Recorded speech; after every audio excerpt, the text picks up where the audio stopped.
Hey everybody, so in today's video I'm going to be talking to you about the Walt Disney World water parks. Now sometimes people forget that as well as the 4 theme parks in Walt Disney World, there are also 2 water parks. There was actually a third, and we'll look at that to start with because it was the first. But they are a great way to spend the day. They are great if you're doing something like a Halloween or Christmas party in the evening, or if you just want to relax for a little bit during the day. One of the things to bear in mind about the water parks is they do have shorter opening hours, so they don't open till 10 o'clock, and then they will shut normally before the theme parks shut as well. So when I go in September, October time, that is usually 6 o'clock. I think when I was there in January it was 5 o'clock. So Walt Disney World water parks are nothing new. The first one was River Country, and that opened in June 1976. It was built round to the side of Fort Wilderness on Bay Lake, and it was built to replicate the old-time watering hole, the kind of place that Huck and Tom would have gone swimming. So it was supposed to be a rustic water hole. It had a sandy beach, so you could actually build sandcastles and stuff on the water's edge. Unlike Typhoon Lagoon and Blizzard Beach, where there are sandy areas, the area around the water there is concrete, I guess. But River Country had a sand bottom pool, so you could basically sit on the sand at the water's edge, build sandcastles or just sunbathe. It was built with a filtration system, so the water did come in from the lake, but there was a weir and a filtration system, so although it looked like you were swimming in the water that was fenced off from Bay Lake, it was actually a completely separate body of water. There was also a plunge pool, which was the drop splash zone for 2 of the slides, the body chutes, but this was just like a regular chlorinated swimming pool. There were tube slides, there was a rope bridge, like a pontoon thing, and there was a swing that you could swing out onto the water and just sort of plummet on. And you could also go out onto the lake in a rubber tube, and you could just float around in the lake if you didn't want to climb on any of the rope swings or bridges or anything like that. We did go to River Country. I can remember bits of it. I can remember in River Country going down in pairs. I can remember going down with my mum, me in one tube and her in the tube next to us, and us just kind of like bumping into each other as we went along. And I think they were much more gentle slides than in the other water parks now. But I absolutely loved it. I really enjoyed it. I was very, very sad when I found out that it had closed down. So it actually closed, it used to open and close seasonally over the summer periods. So in 2001 it closed as normal for the winter period, but it didn't reopen again in 2002. However, it wasn't until 2005 that Disney actually confirmed that the water park wasn't going to be opening up again. Until very recently, the remains of the water park were still there for anybody to see. If you got the boat from Magic Kingdom to Fort Wilderness, you would sail past it every single day, and you can actually see it quite clearly. There are people who have trespassed illegally into River Country, so their videos are on YouTube for anybody that wants to watch. I think they're very, very sad. But earlier this year, or the end of last year, Disney actually announced that they are going to be raising the site because they are going to be building a new DVC hotel on top of it, which I think is a little bit sad. I mean, yes, it's nice that the land is being used, but I think it was quite nice that they just kind of left it to be reclaimed to nature, a bit like they have done with Discovery Island, which is one of the other attractions over in Bay Lake. Typhoon Lagoon opened in 1989, which is crazy to believe that it's 30 years old. It doesn't actually seem like it is that old, but it is. It was built around more of a theme than River Country, although yes, it was more of a standard water park with swimming pools and water slides. It was built around the concept that a big storm had swept through the area and it had washed all of the ships and all of the buildings, and everything had just got picked up by this massive storm, and then as the storm waters receded, everything was just left where it was, and that is why Miss Tilly, the steamboat, is on top of the mountain. So Typhoon Lagoon has a very tropical, sort of shipwrecked desert island feel to it, which I absolutely love. Typhoon Lagoon has 3 body slides, Gangplank Falls family raft ride. It has 2 tube slides, which are my favourites, the ones where you sit down and you go down in the tire, where you've probably seen me screaming for going backwards. It has the Crush and Gusher, which is actually 3 water coasters. You go up and down. You don't just sit and let gravity take. It's work its magic on you. You do actually go up and down with water jets around. It's really, really good fun. There is a kiddie area which has got smaller slides and splash pads and things for children. And there is the new Misadventure Falls, which is the new family raft ride, which is really good fun. The thing to remember about the two family raft rides is actually you're supposed to have a minimum of 2 people. However, if it is quiet and you do ask nicely, some cast members do let you ride solo. I have ridden solo on both of them, I think. Definitely Misadventure Falls I've ridden twice solo. They were really, really good about letting me ride that by myself. That's really good fun. I really highly recommend that. And there is also the Lazy River, which is just the most beautiful thing ever. It's so nice after a hectic few days at the park. One of the unique things about Typhoon Lagoon is the wave pool. Rather than having an undulating wave pool, the wall behind the back of the pool actually contains a massive tank that fills with water, and then every 90 seconds they release the water and drop it, and that then forces the water in the pool out into a big wave. And the reason they did this is because they actually wanted waves that you could surf on in Typhoon Lagoon. It's a massive wave. You can surf on it. They do have surfing lessons. They do that earlier in the morning before the park opens.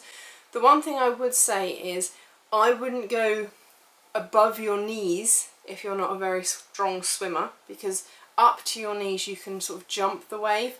If you are a strong swimmer, I would say go pretty much up to your neck, because anywhere in between, the drag from the wave is so great that if you're up to your waist in water, okay, the wave will come through and you can jump over it, but the drag of the water can actually pull you down, and you can end up scraping on the bottom just because you've got pulled down and the water's not deep enough to catch you. Typhoon Lagoon is my favourite, and if I had the choice of the two, if both water parks were open at the same time and I could only do one, I would go to Typhoon Lagoon. I do go there more often than Blizzard Beach.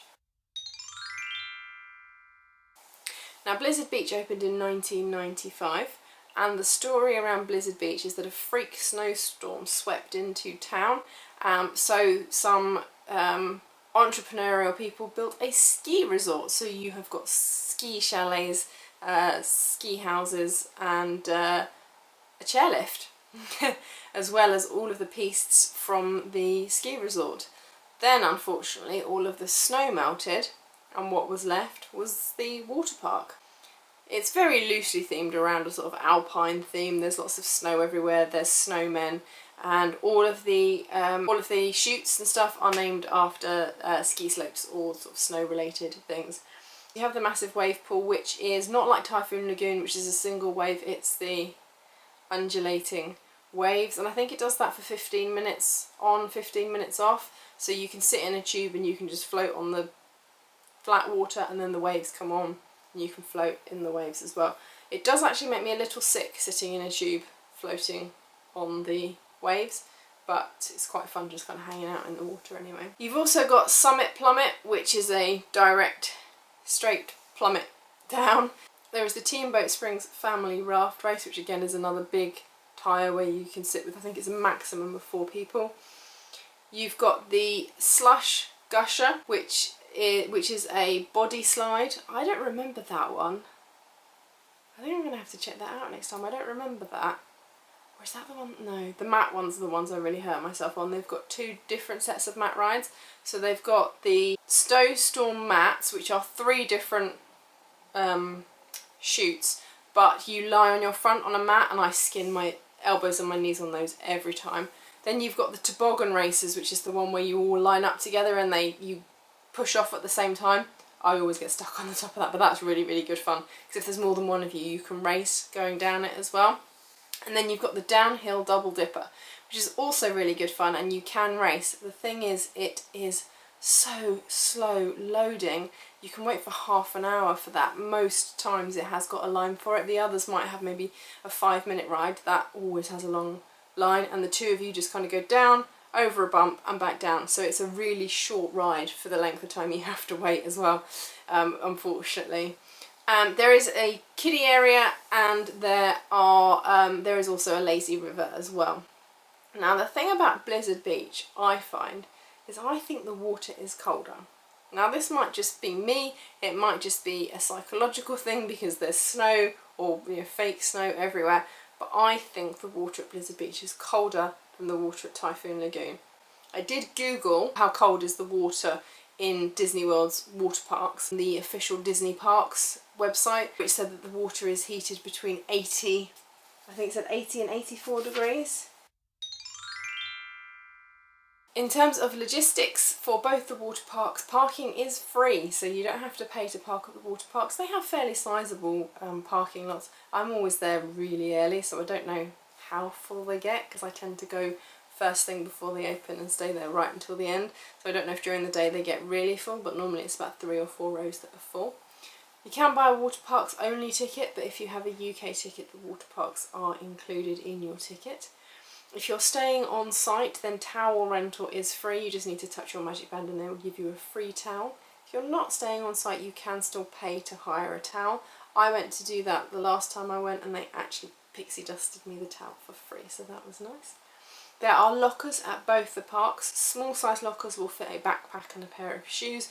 Bigger lockers will take bigger bags, and you have to pay. I think it's $15 for a small bag, for a small locker, and it might be as much as $20 for a large locker. They used to do, if you pay and when you took the key back, you would get $5 deposit, or you'd get money off some bit of merchandise. They don't do that anymore. There are no keys, it's all the computerized. You go to the kiosk and you tell it you want a locker, you choose your PIN number, you pay, and then it tells you which locker to go to, and then it's preset to that locker, to that PIN code. So you can go backwards and forwards all day just using that PIN code on that locker. You don't have to worry about carrying a key anywhere, attaching it to your swimsuit or anything. It's much more sensible. It makes sense. It just is quite a bit more expensive, and you don't get any deposit back as well, so that's just something else to bear in mind. I wouldn't leave stuff like my purse or magic band or anything lying around. I do keep my cameras and my phone and everything inside my locker, and hey, at the end of the day, you're in a water park, you're supposed to be relaxing and having fun and not really worrying about taking photographs and being on your phone, so it is quite nice. I do leave my towel, my sunglasses, my hat, my bottle of water, sun cream, book on my lounger if I go off to do anything. I've never had any problems with any of that stuff being taken, but I wouldn't leave anything else. Not that it would go walkabouts, but personally I wouldn't risk it. There are a few rules about what you can and can't wear at the water parks. They don't mind people wearing t-shirts on top. I think they do appreciate the fact that the sun can be quite hot for some people. You are allowed to wear water socks. You're not allowed to wear anything with buckles or rivets because that will catch on the slides. If you're wearing sunglasses, you can take them in the lazy river and on the slower slides. I do mine are plastic sunglasses like these, so I don't mind if they get wet or damaged or anything. But there are certain shoots where they will make you take your sunglasses off if they think that you're going to lose them. Another thing to bear in mind is it is a family park. There are no rules specifically that say what size of swimsuit you have to wear or which particular parts of your anatomy have to be covered, bearing in mind that sunbathing topless is illegal in the state of Florida, so that's not permitted. But I have seen little thong bikinis, but it's best just to wear a plain swimsuit that doesn't have any attachments or rivets or buckles or anything else on that, and then you'll be absolutely fine. The floor can get very hot. It is concrete, and in most places it's coloured concrete, it's red, so it is very hot. So you can wear water socks. There are people who do wear water shoes. I don't think you can wear jelly shoes with buckles on though, because they have buckles on them. And flip-flops obviously for walking around if you're just going to the restaurant and stuff, but you won't be allowed to wear flip-flops on the The water parks are open all year round, but during the 6 months of the winter, from the end of October until the beginning of April, there is only one water park open at any one time. So from October to the beginning of January, it's normally Typhoon Lagoon that is open, and from the beginning of January until the beginning of April, it is normally Blizzard Beach. The reason for this is they completely drain out the water, they repair everything, they clean everything, and they make it all nice and fresh for the summer, when they will both be open for longer hours. Another thing to bear in mind is that if it gets below a certain temperature, then they will close the park. They won't open it for the day, so they'll announce the day before that the water park will not be opening because of the cold weather, and this does happen quite a lot. I think 2 of the days that I was there in January, they were actually, Blizzard Beach was actually shut.